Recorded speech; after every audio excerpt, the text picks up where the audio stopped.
Bonjour à tous, bienvenue dans cette nouvelle vidéo dans laquelle on nous explique la chose suivante, qu'on dispose de 288 mètres de clôture grillagée avec laquelle il s'agit de construire 6 enclos identiques pour un zoo selon le plan ci-dessous. Donc on va construire 6 enclos identiques comme ceci avec 288 mètres de grillage.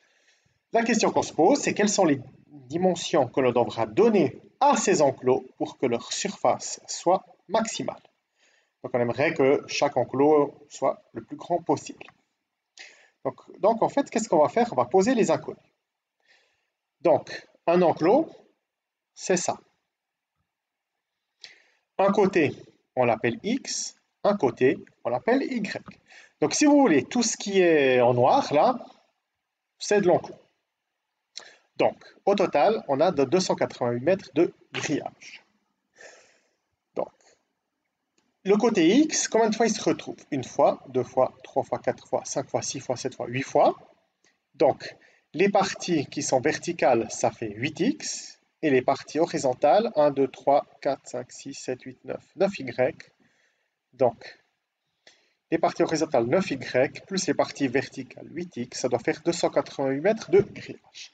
La faute classique qui revient souvent à cet exercice, c'est de dire que chaque enclos, c'est 2x plus 2y, mais comme il a 6, fois 6.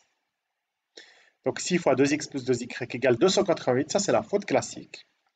Et pourquoi c'est pas correct? Parce que vous voyez par exemple ce côté-là, cette partie du grillage, elle est utilisée autant pour cet enclos que pour celui-là. Donc vous voyez en fait il y a des x et des y qui comptent double si on veut.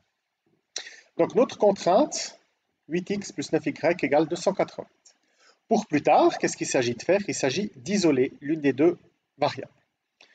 Par exemple, y. Donc on part de 8x plus 9y égale 288. On fait moins 8x. Donc 9y égale moins 8x plus 288. On divise par 9. Et on obtient y égale moins 8x sur 9 plus 288 sur 9. Donc maintenant, on cherche à maximiser l'aire de chaque enclos. Chaque enclos, c'est un rectangle de côté xy. Donc l'aire, c'est donné tout simplement par x fois y. Mais comme il y a deux inconnus, donc il y a deux variables, pour n'en avoir plus qu'une, on va remplacer l'une des deux par ce qu'on a isolé dans la contrainte, c'est-à-dire y. Donc on va remplacer y par moins 8 neuvième x plus 288 neuvième. Donc l'air, c'est donné par x fois moins 8 neuvième x plus 288 neuvième. On distribue, on trouve moins 8x carré sur 9 plus 288 neuvième x. Donc ça c'est quoi? C'est une fonction qui donne l'aire de l'enclos par rapport à x. Donc x c'est le côté que je vous ai montré sur le dessin tout à l'heure.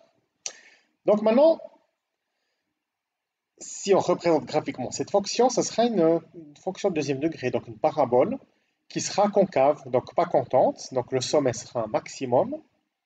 Et elle ne sera pas contente parce que devant x carré, il y a un nombre négatif, en l'occurrence moins 8 neuvième.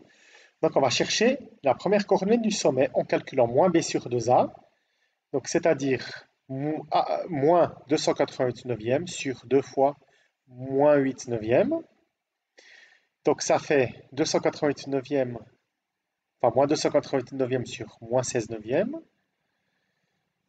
Donc moins 288 neuvième fois l'inverse, c'est-à-dire fois 9 16e, donc les 9 ils se simplifient, puis moins, moins, moins fois moins, ça fait plus. Bon d'ailleurs, si ça avait donné un moins, il y aurait eu un problème, parce que le côté d'un enclos, c'est forcément un nombre positif. Donc ça fait 288 sur 16, c'est-à-dire 18. Donc en fait, pour que chaque enclos ait une aire maximale, il faut que le côté x il fasse 18. Mais maintenant, il faut trouver encore le côté y. Donc, qu'est-ce qu'on fait? On sait que le côté y, c'est moins 8 neuvième x plus 288 neuvième. Donc, on remplace à l'intérieur de cette expression x par 18. On calcule et on trouve que y, il doit faire 16. Donc, chaque enclos devra faire 18 mètres sur 16 mètres.